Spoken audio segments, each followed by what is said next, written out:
You're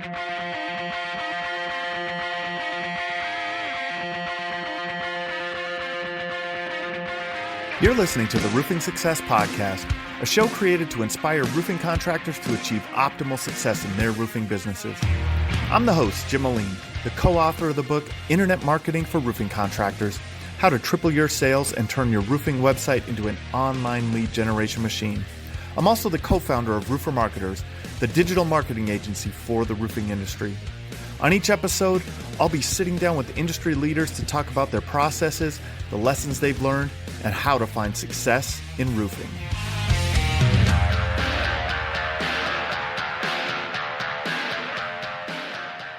Hey, welcome to another episode of the Roofing Success Podcast. As always, please share, please like, please comment.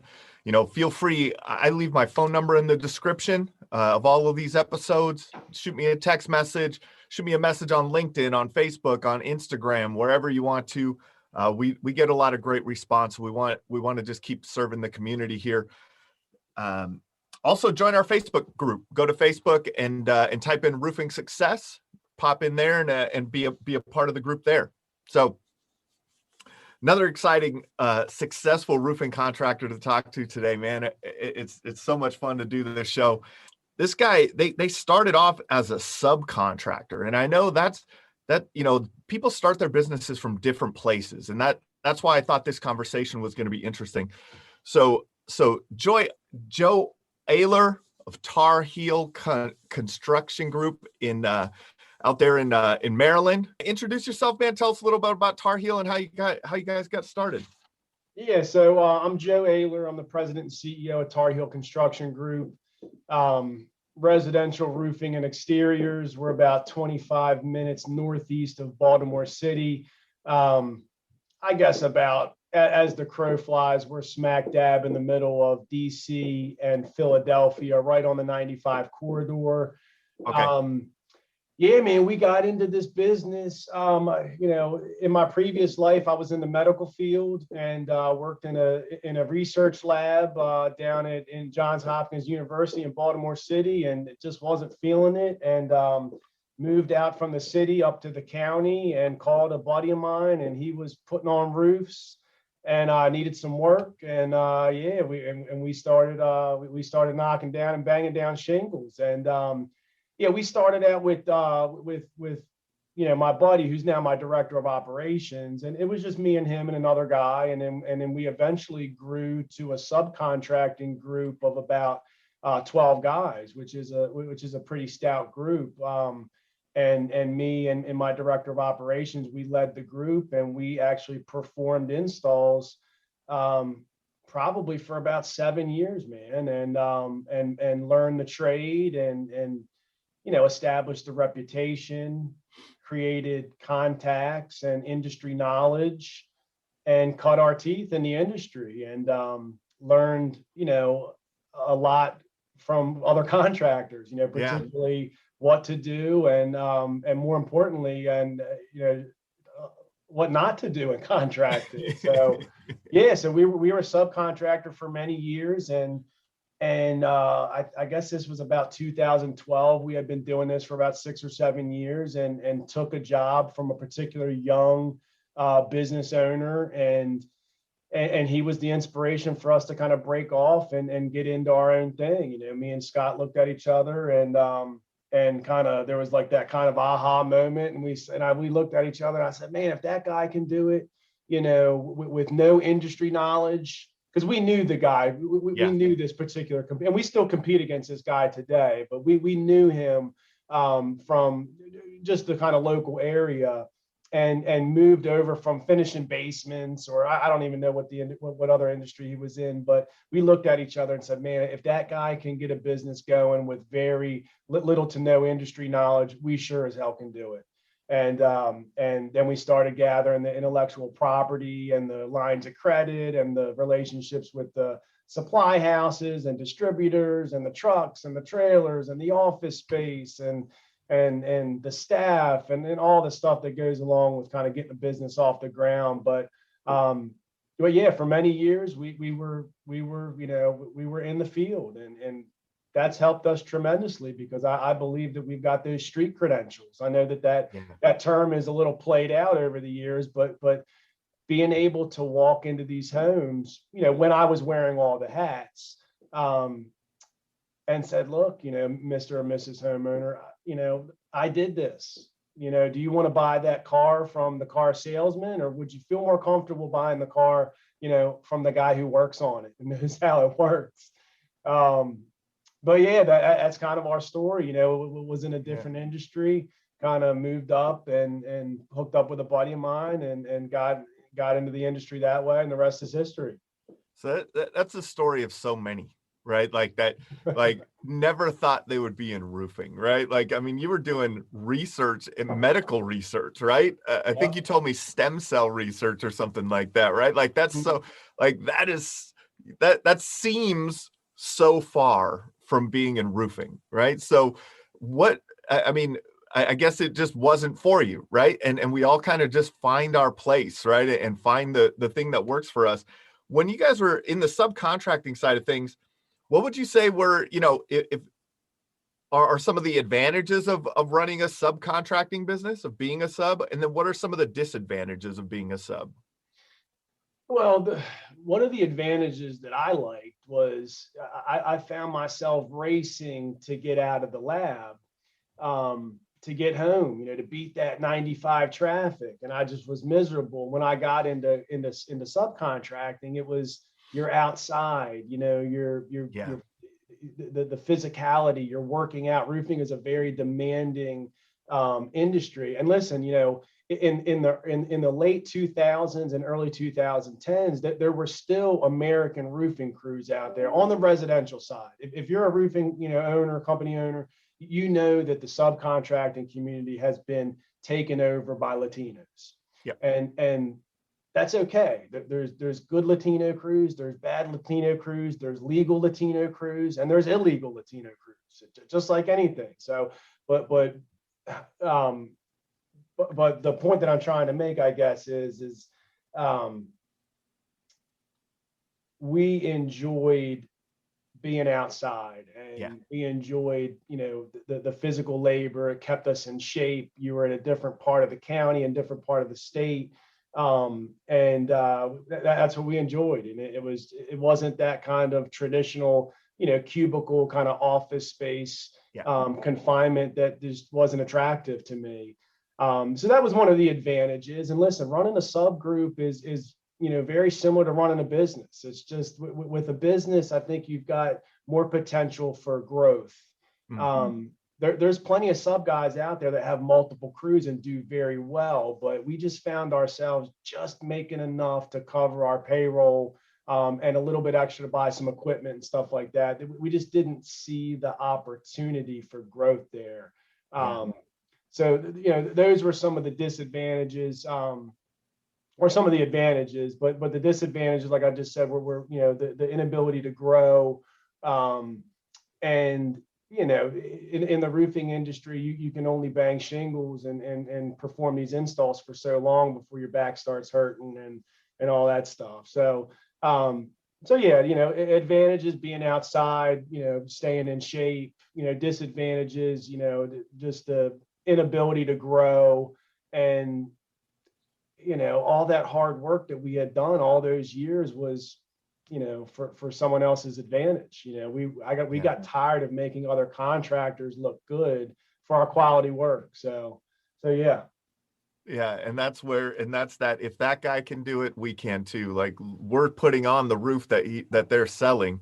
You might let's add a couple of skills to the tool belt and go and sell some of these roofs ourselves, right? Like, so you said then you got that, you guys started putting your ducks in a row, right? You kind of, what was that process like? Getting all the, now you have to, go get lines of credit. You got to go do all these different things. What were some of the lessons that you learned in that time period? Patience. Patience. It takes time. You've got to start to acquire customers. You have to, get intellectual property. You've got to find office space. You've got to, perform quality work. You've got to get, contract templates. You've got to get, there's a lot that needs to happen, and it takes time, and you just got to kind of, eat the elephant one bite at a time. And before you know it, you'll look back in a couple of years and think, man, like, how did, this happen so quickly? The days are long and the years are short kind of deal. Yeah. But yeah, you just gotta just keep, it's, to me, it was about consistency. It was about showing up every day. It was about doing a good job. It was about getting the warranties registered, communicating with the customer, and just gathering customers. Your customers are your cheerleaders. You want as many people cheering on your side of the field as possible, because those people are going to cheer for you. They're going to be loud, and other customers are going to hear. And that's kind of how that kind of brand and how that word of mouth grows, and your referrals and all that stuff. So that like for us. I like to ask contractors, so what's the best, what's the best lead that you can get? And of course it's a referral, right? But then the next question is, how do you get referrals? Well, you do work for people, right? You got to do work, and you got to do good work, and that builds that it takes a lot in the beginning. And I like what you said, the patience part, because we want things now so much, right? We want things to happen a lot faster than they happen sometimes. But if you keep just putting the next thing in place, putting the next thing in place, putting the next thing in place, all of a sudden you guys are where you are, right? I mean, you guys are what now, pushing what'd you guys do in 2020? About 8 million, I think. We did almost 8 million, 15 employees. So we're in a nice little comfortable kind of spot. And I know that word isn't too popular, comfortable or complacent, but that's why, back to your point on the subcontracting, some people are happier, than a lark being a sub, because they don't have to put up with, the work is given to them by other contractors. They don't have to market. All they need to do is just make sure their tools and their trucks and their crew is ready to work. And when you go home, you're done. And you don't have to really worry about a lot of that liability, that brand reputation, gathering the customers and the leads and all the tons of, different little kind of components that go into operating a business. But yeah, it's a lot. It's a lot for sure. Yeah. And so one of the things that you'd mentioned in that was brand, right? And that's what you guys have focused on, right? Is building your brand in your local area. I mean, you guys really do a great job in everyone knowing you in your local area, right? That's your territory almost, right? This is your, where you really focus in and do that. What have you guys done? What do you think? How did that start? What was the inception of, hey, we need that needs to be our focus, branding the company?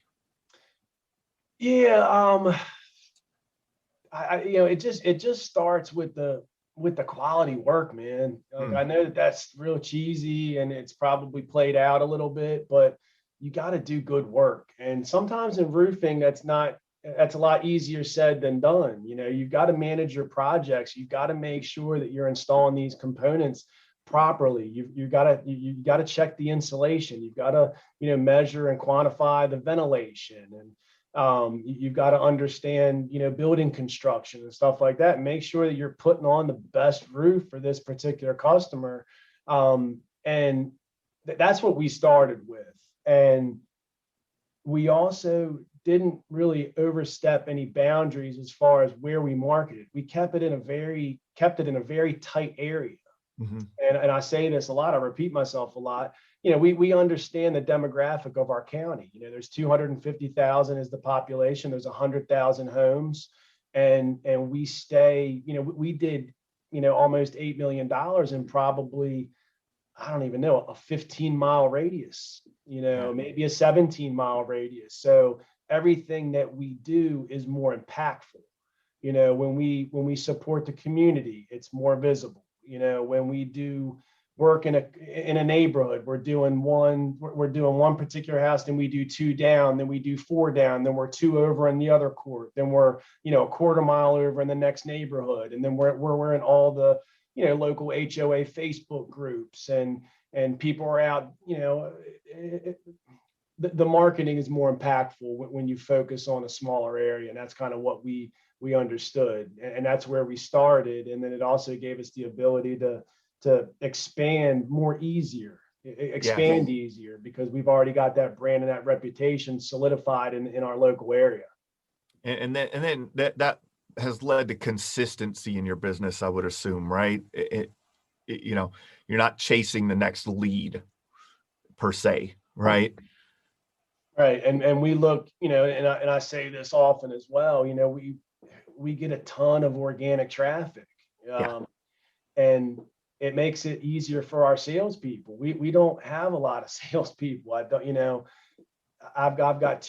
my two highest producing salespeople. I mean, one sold 2.7 last year. The other one sold 2.8. And with that brand and that reputation, I mean, they're walking in the door, and the roof's already 3/4 of the way sold. It's teed up. All they got to do is just put a good swing on it. That's right. And don't crap the bed. But yeah. But that's what we're kind of working on right now, is understanding our market, understanding our demographic. Do we want to grow? We've got such a good reputation locally that other contractors know, hey man, if you go up into Hartford County, Maryland, be careful. That's Tar Heel country. But that's kind of nothing really too sexy about it. We just focused on a small area and just did work in a small area and did good work and got involved with the local Chamber of Commerce. We get involved with local nonprofits, and we're out at the networking events and supporting the local hospital and out at the networking happy hours and the mix and mingles, and just trying to get involved with the community, do good work, and stay in a tight area.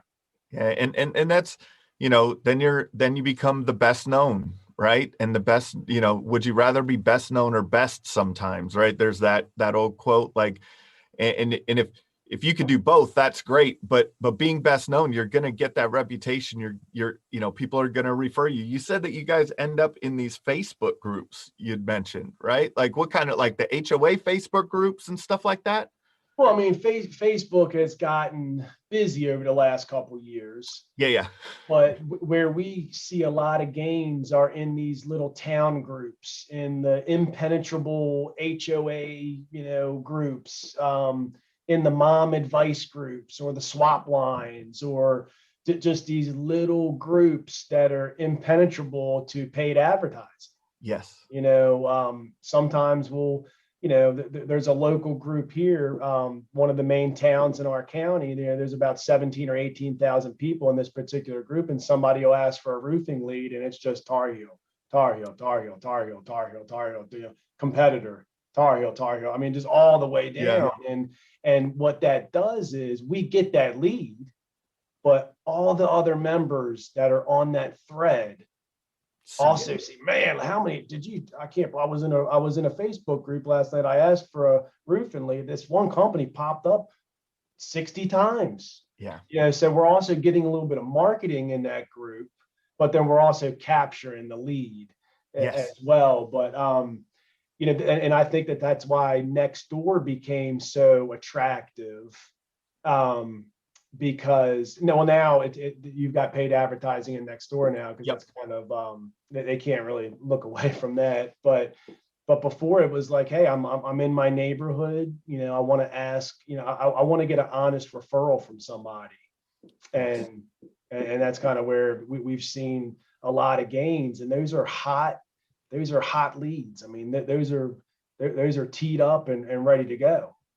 Definitely, and that is, that I get, that's more of the way people ask for referrals these days, right? They don't wait to go to church on Sunday and ask their friend or neighbor or whatever, they just post in a group, or they do a search online and you guys show up there all over the place too. And then now they see you in a Facebook group, then they look you up online and you guys have, shoot, a couple of hundred reviews, right? Almost 250 reviews on Google. It all goes together, I think, right? And now, they see the signs in the yard, your trucks are up and down the street. They're, you have that presence in your local area big time. And that's awesome. And now, have you ever, like, how did those in the Facebook groups that happened organically for you, or did you ask for that? No, it did. I mean, it happened organically. I was Right. just telling somebody this in a podcast a couple of days ago. Facebook, I mean, the maturity of the internet over the last 20 years, I mean, it's happened fast. And just in the past 5 years, I mean, Facebook changes, I mean, every couple of years. I mean, I shouldn't even say every year. I mean, it's different. And these groups, I remember 2 years ago, I was listening to somebody and they say, oh yeah, the popular thing on Facebook now are these groups. Everybody's doing Facebook groups. 3 years ago, nobody was doing Facebook groups. So, but for us with the groups, it happened organically because we were just really focusing on just our core principles, and I know that sounds so cheesy to a lot of guys out there that are just starting out, but the guys who, have quote unquote made it and, and have a local brand, you've got to instill those core values, like, just accountability, showing up on time, doing a good job cleaning up, communicating with your clients and customers on when you're going to be there, when you finish, what does the next step look like, and stuff like that. And then when you create that positive experience for a customer, and then that customer, like I said before, becomes your cheerleader. They're out at the grocery store, they're at Thanksgiving, they're in a group, and they just start, they become your marketers.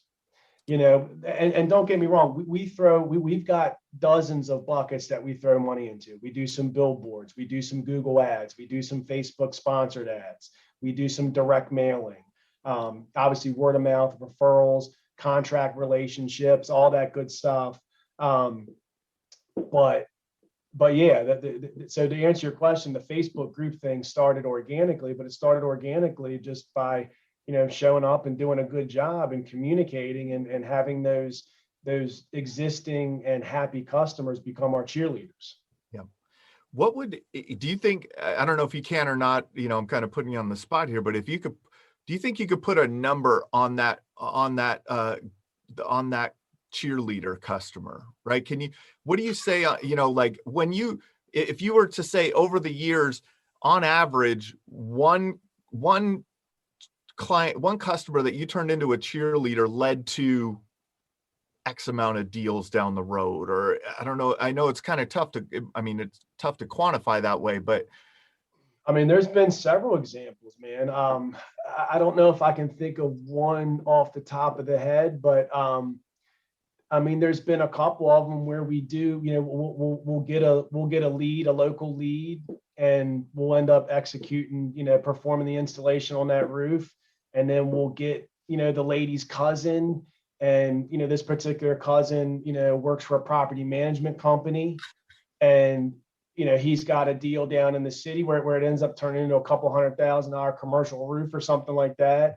But you never know. And I use this analogy a lot, and I repeat myself all the time, but it's like every customer is like a seed, that you're throwing into a cut of land, and you never know if that seed will, be a little sprout, or if it'll be the biggest, tree that, or, I mean, you get what I'm saying. You that's an amazing way of looking at it. Yeah.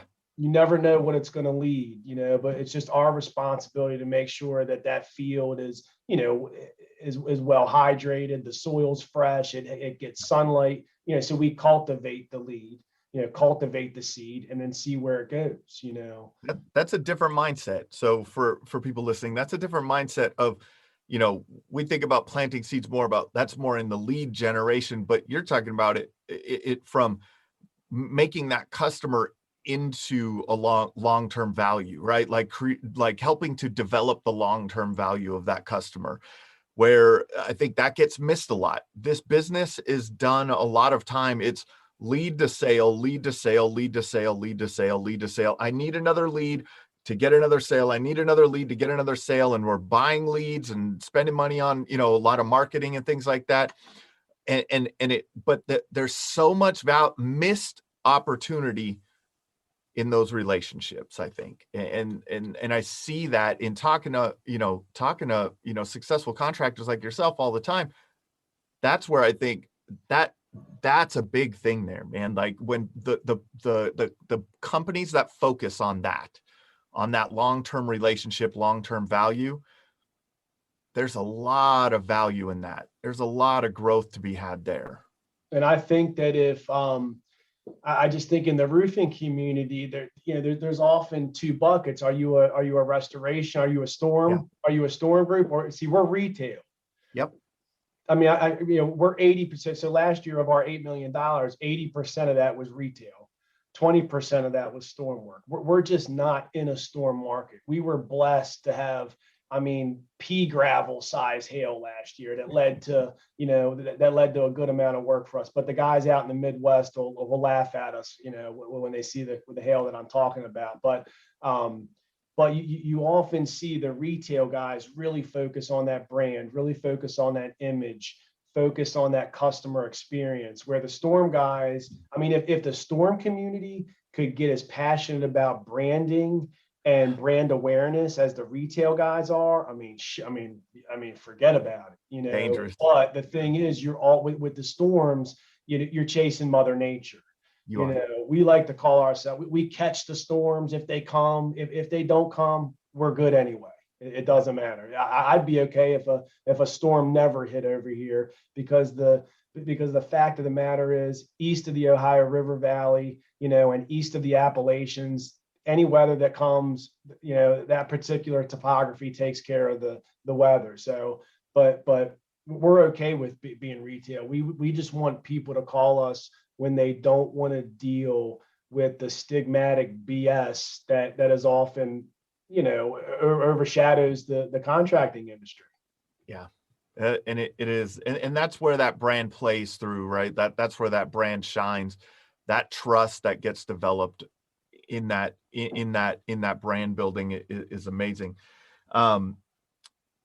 You guys grew, I think you told me, like back in, what was it, like 2014, you transitioned in 2013, did about $500,000 in 2014, right? So this is what I like people to understand too. We're talking about that growth period, right? We're talking about, this is incremental steps, right? It's some, building this over time to that 8 million mark in 2020. But then a lot of times people get hung up on that top line number. What, what is that in your company? Because I know we were talking the other day and you're like, hey, maybe we might want to just stay here. Like, we don't want to be that $25 million a year company. What do you think, what kind of thoughts have you guys had around that? Yeah, that's been, that has been a lot. We've done a lot of thinking with that, because we grew, like you said, in 14, we did $500,000, then we did $1 million the next year, then we did 2, then we did 4, then we did 6.5. Then we did 8. So we're trying to internalize that. And I think that there's so much talk in our industry about scalability, and people like to, talk about that top line number. And listen, some people like to tout it, but some people also like to reference it to give you, an idea of how large their corporation or their team is. But and that's a good question, man. That's a hard one to answer. We're just trying to really just get better before we get bigger. We want to make sure that and a lot of your people on this podcast talk about processes. They are so important. People say that, all the guys who are established say that, because it is critical. You want to have your processes and your job descriptions and your SOPs and all that stuff straight. And then you got to get into, you've got to get into your marketing plan and your goal setting and stuff like that. And that's, and we're growing, and we're still learning this industry, and we're still trying to, internalize and understand our growth. So, we've set a goal of 8.5 million.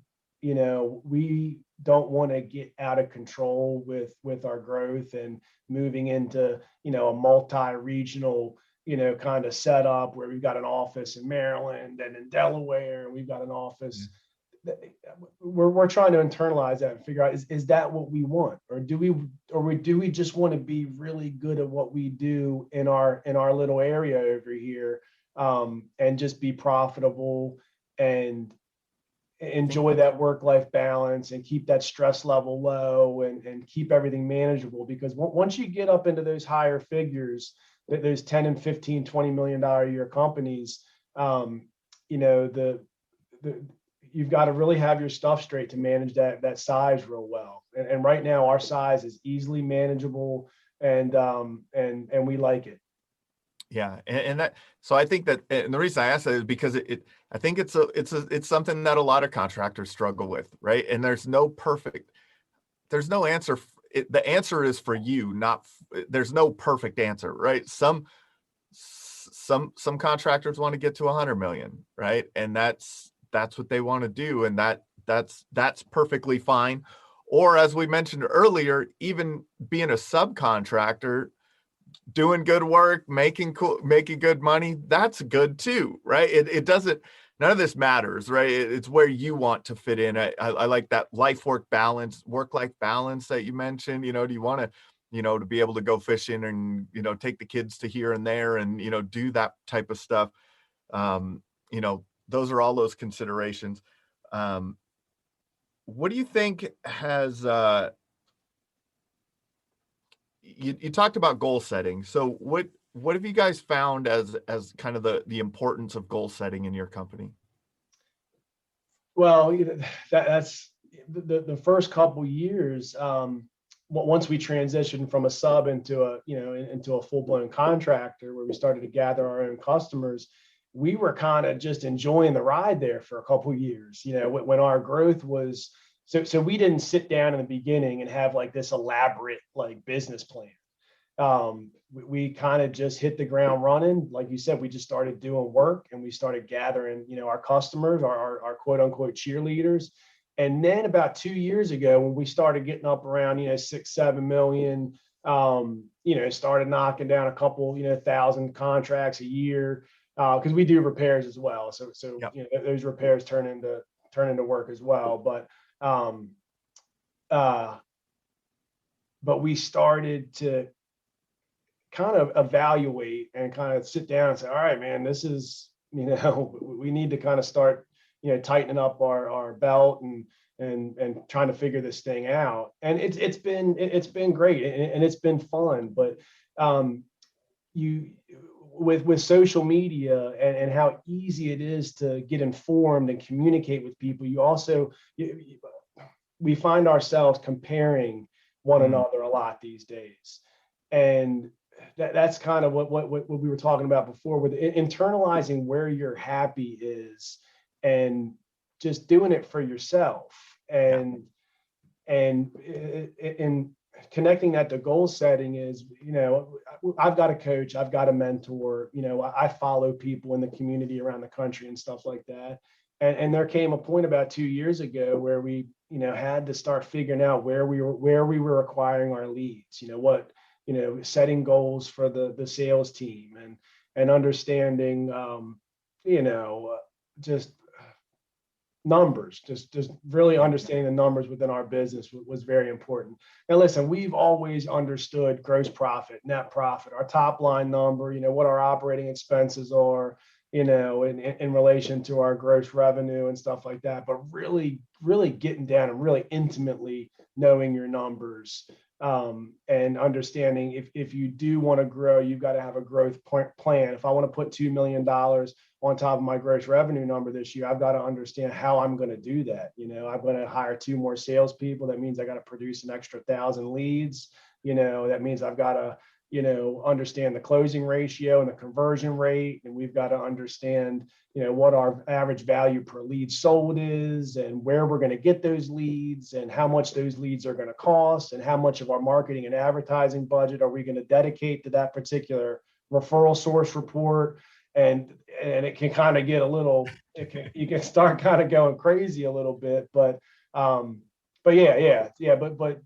we just kind of came to the realization about 2 years ago when this thing started, we started getting some traction, and I pulled the leadership team in and said, look, we really got to, have a structured executive team meeting and setting some proper goals and stuff like that. So.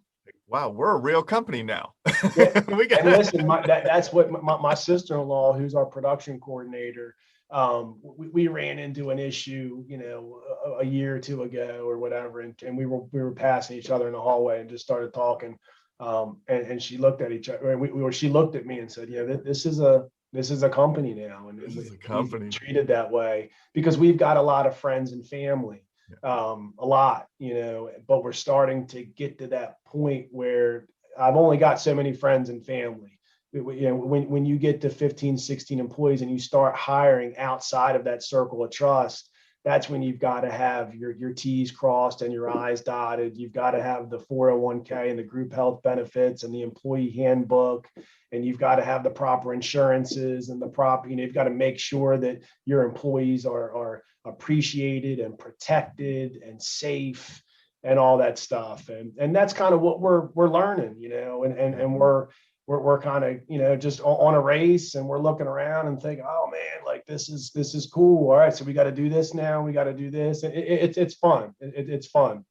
Yeah. And that's how it starts. I think a lot of times it starts as a hustle, right? You're just hustling, you're getting business going. You got to get revenue in the door. You got to get revenue in the door. You're doing work. And then all of a sudden you look up and you're like, whoa, we got something here. Yeah. Right.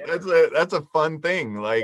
But then there's all these new challenges to face and consider. And you mentioned how long have you been getting coached now? Because I think that's an important thing for people to know. Dude, that was critical for me. We were at and I'll give my boy Kyle Hoffman a plug down there in Northern Virginia. Kyle Hoffman LLC. He came to me when we were about, I don't know, 2.5, 3 million. And at that point I was ordering the material, I was paying the distributor, I was managing the projects, I was running the sales leads, I had a mobile office in my truck, and I was tapped out. I sold 2.5 million.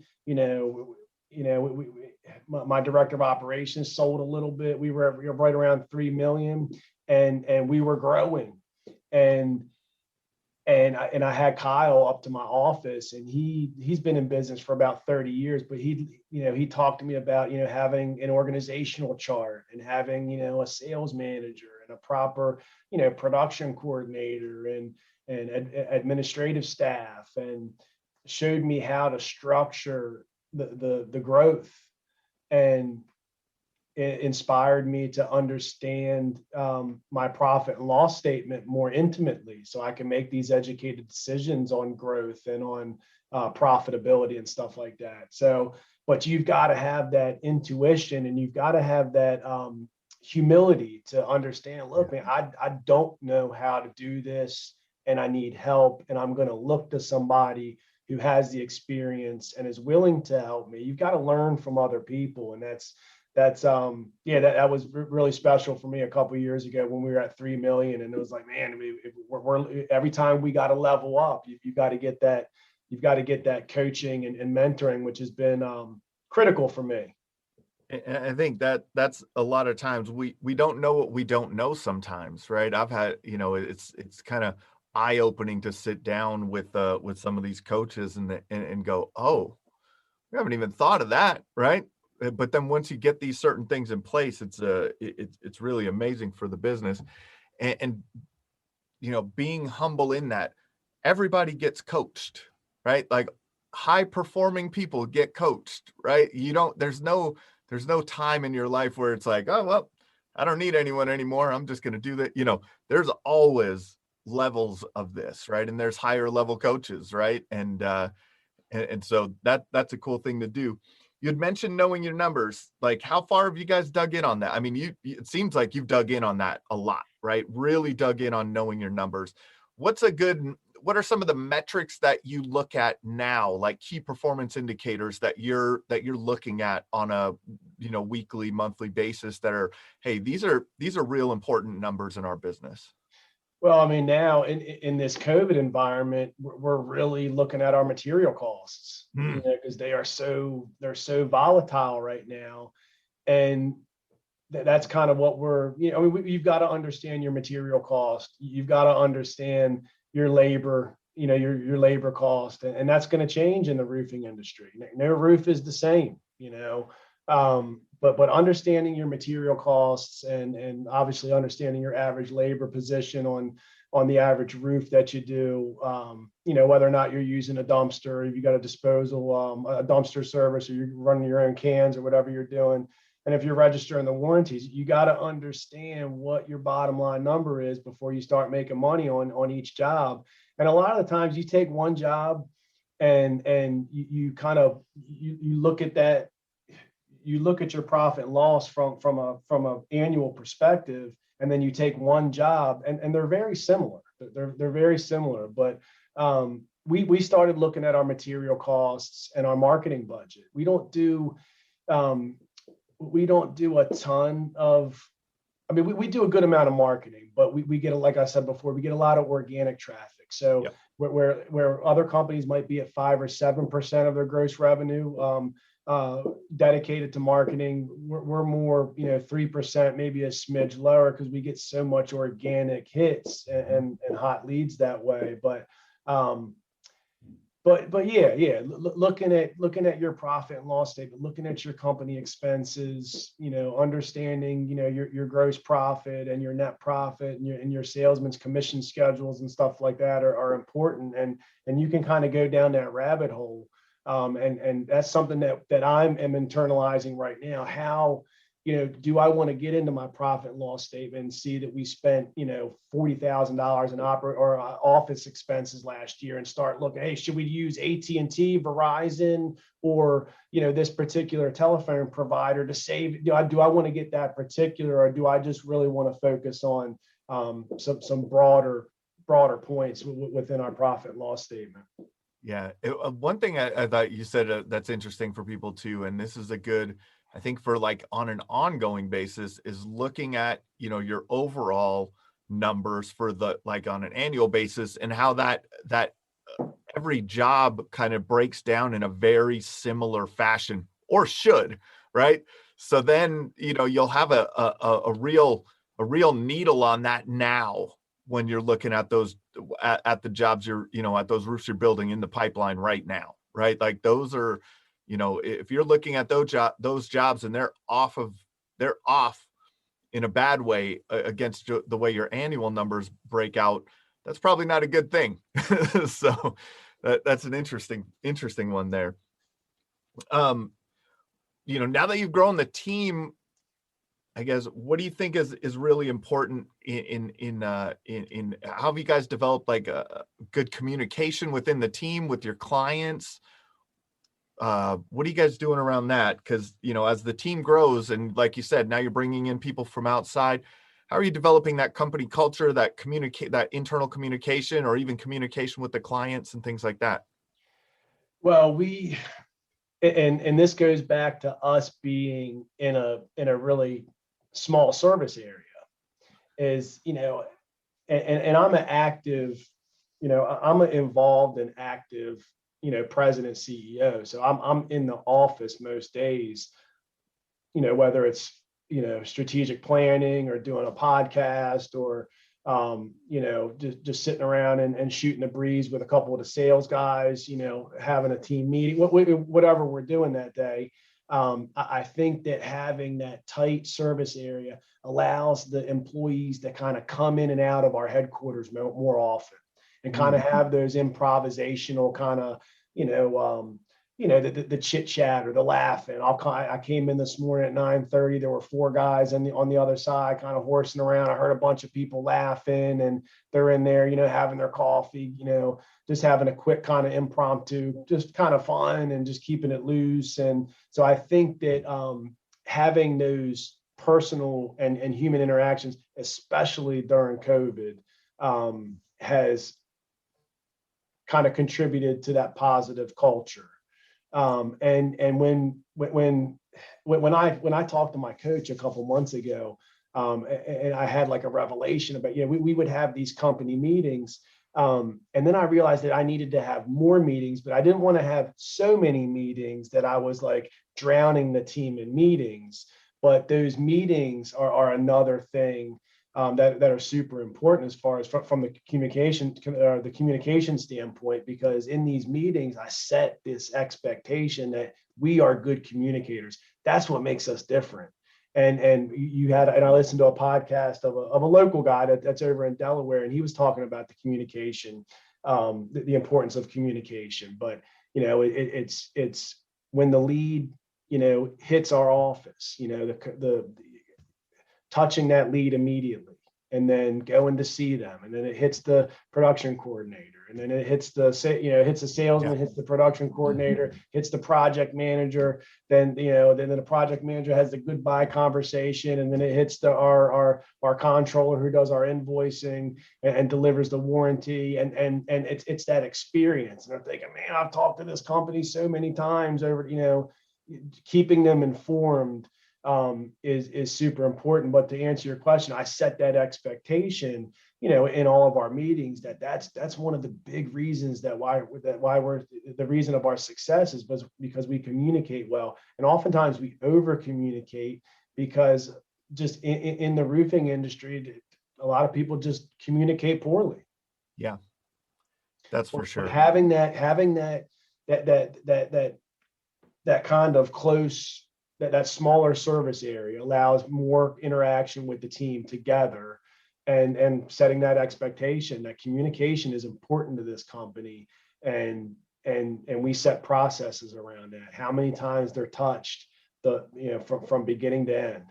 Yeah, it's one of my coaches talks about, like, customers, a bad experience gets created when they have a lot like perceived indifference.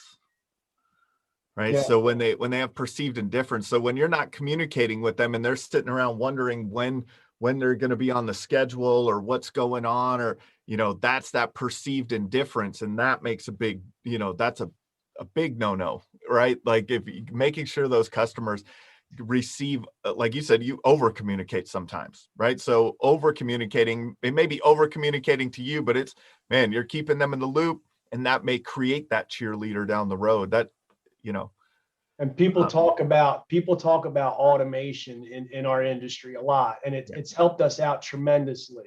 But I think there is a threshold where you can over automate the sales process. I think, and COVID has shed a light on that. We can do the remote quoting, and we can quote you without even talking to you. But I think that people enjoy that conversation over the phone. People enjoy that sales meeting with the salesperson. And listen, we've integrated automation, email automation when we move jobs from stage to stage and stuff like that. But I think there is a customizable balance between automating your business, but then also that kind of human element that I still believe is critically important.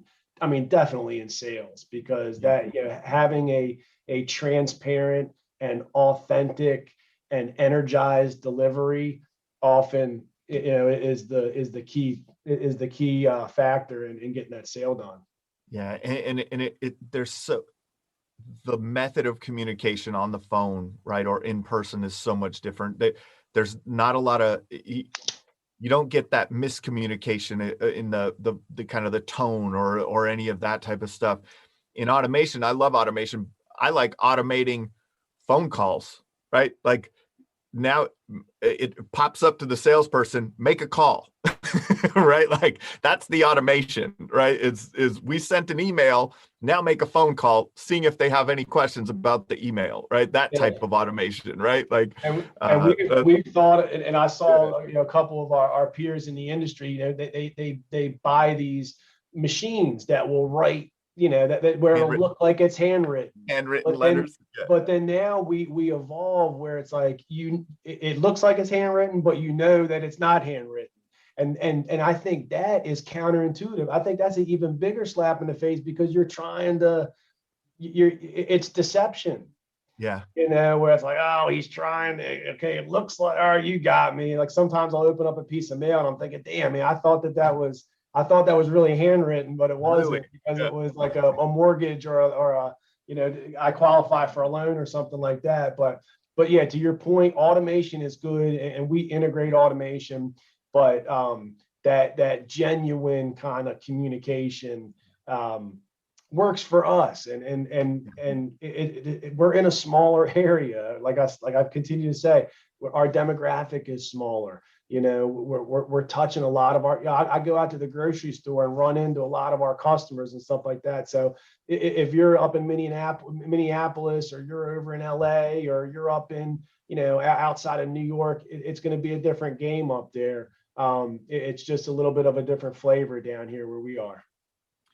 So so you've built this great presence in your area. You've developed this this brand in your local area. You've built up all these cheerleaders. You've built up, like I said, I think you're close to 250 reviews as we film this podcast. What have you done? Do you do any special kind of initiatives or have a special process in place for asking for those reviews or anything? No, we don't. We don't. I mean, I've just got some really good salespeople, and we don't have a lot of. We've got about 4 guys within our organization that sell, and they're just super good salespeople. And we've set that tone where they're proud to work here because we got such a good local reputation, and they like working here, and they're proud. Like that prideful thing is so important because we've got such a good reputation. I think we've got 247 Google reviews at a 5-star, and we don't do any paid. We don't pay birds out. We don't pay any local third party to gather the reviews. That they've all come organically, and it's just a genuine ask. I mean, now we do get onto Google My Business, and we are able to text a link directly to the person's cell phone where they can go right to our Google My Business and leave the review. But a lot of the times, if you take care of people and you're genuine, and you just do a good job for them, and they really have a good experience. And an industry, like I said before, is just just has that reputation of just runners and taillight warranties and crappy installs. When you come in and communicate and do a good job and clean up, and people are like, oh my God, wow, like I did not expect that. And then you go to them and say, hey, would you mind leaving us a review? And how it's a lot of the time it's how you ask and how you deliver the ask. And they're happy to. What are you guys doing? What are you guys doing on social media? Doing any special like things on social media? How do you manage your social media? I know you guys got a lot of project photos and drone flyovers and all kinds of stuff on there.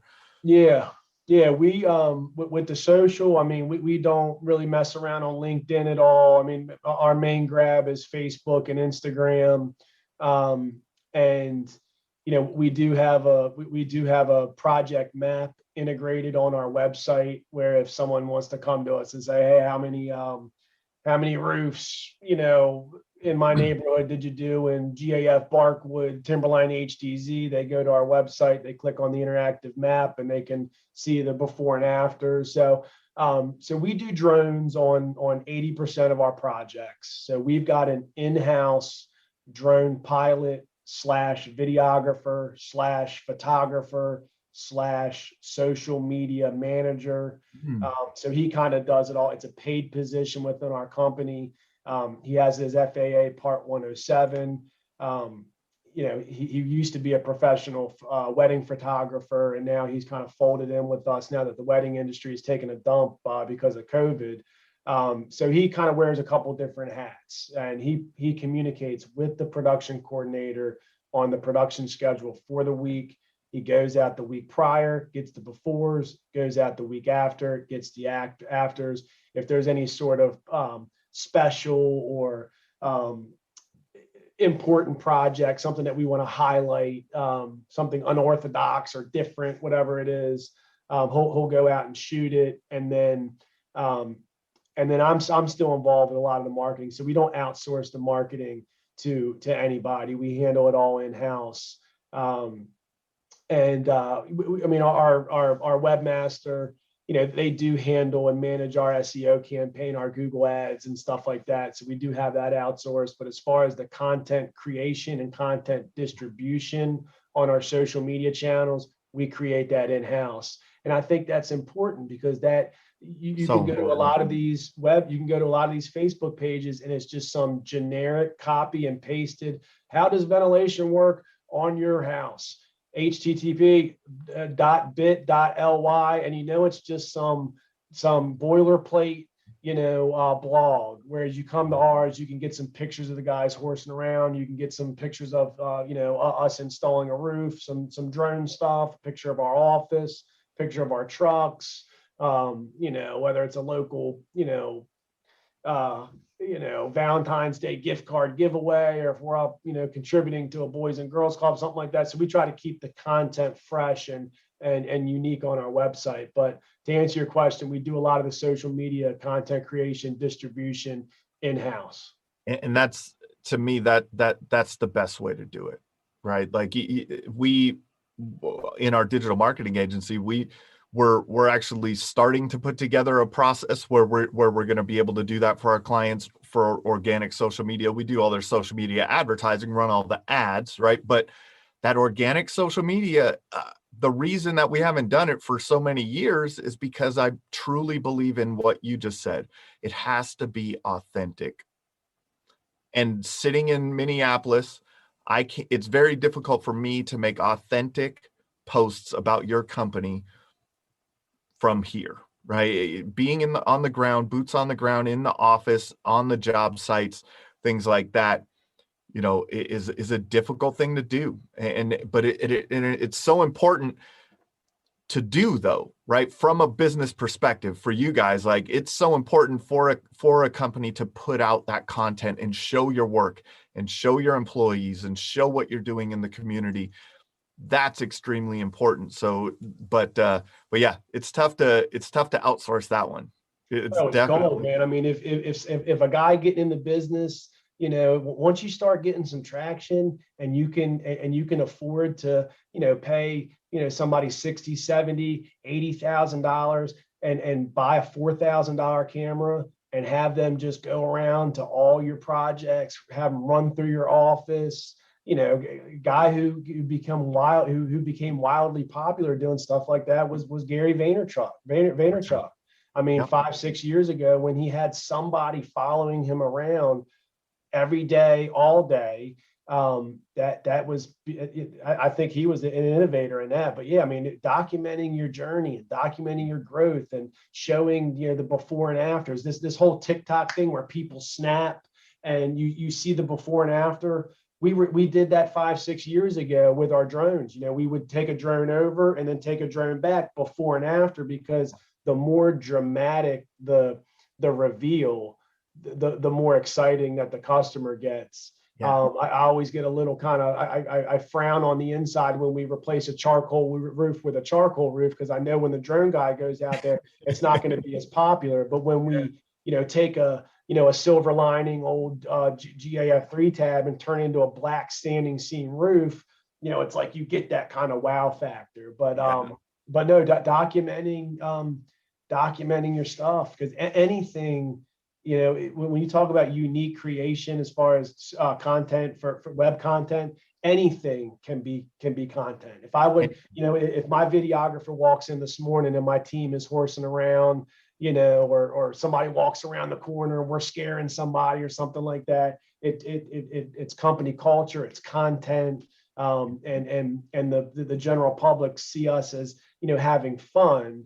But I always tell my videographer that, we can have diverse content, but we don't ever want our consumer base to forget what it is we do. So that's right. For every 3 or 4 horsing around photos, or whatever the content is, we always want to show a siding installation, a roofing installation, and feature the products that we install and provide.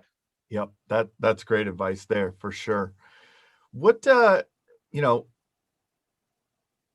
of coming to the end here, but what I want to ask you this, because I think you'll have, what is the greatest insight that you could share with our audience that you think has helped Tar Heel find success? Creating that brand, and that takes time. And like I said before, with how easy it is to communicate these days with social media, with email, with all the different platforms on the internet that you can get on, it's easy to compare yourself to other companies. But everybody has their own story. But the brand right here, that logo, when people see that logo, they associate it with a positive experience, and they associate it with trust, and they associate it with roofing and exteriors. And that takes time. And it doesn't take a lot of time. I feel bad for the contractors in the 80s and the 70s and the early 90s, because you can build a brand so much quicker and efficiently these days with the maturity of the internet than pulling over on the side of the road in 1988 and calling your client from a payphone, or advertising in the yellow pages. So somebody getting out, and I know patience is so played out, but you just got to do good work. You have to communicate with your customer. You've got to make sure the work is good, and you've got to make sure that your customer is having a proper experience and a positive experience. And then that will start to build your brand up. It's like growing, it's like a child, that you just need to feed and you need to nurture, and you need to make sure they're making the right decisions. And then before you know it, it's grown and it's strong, so to build that brand. And listen, I'm biased. Like I said before, I'm a retail guy. So branding, brand awareness, I'm the brand ambassador, trust and stuff like that is really important to me, because that drives a lot of organic traffic to my company. But yeah, anybody starting out, consistency, patience, and protect that. When you get your intellectual property from your graphic design guy, and you make your logo, that logo, if you've got 3 children, that logo is your 4th child, and you nurture that thing, and you manage that reputation properly. We've got 247 5-star reviews because I am obsessive about my reputation in the community. And that's important to me, because that logo, you build the brand, you build the trust, and you associate your brand with positivity and a great experience. And most importantly, you associate that brand with roofing and exteriors. And that's what I got, man. I hope that helps. This has been another episode of the Roofing Success Podcast.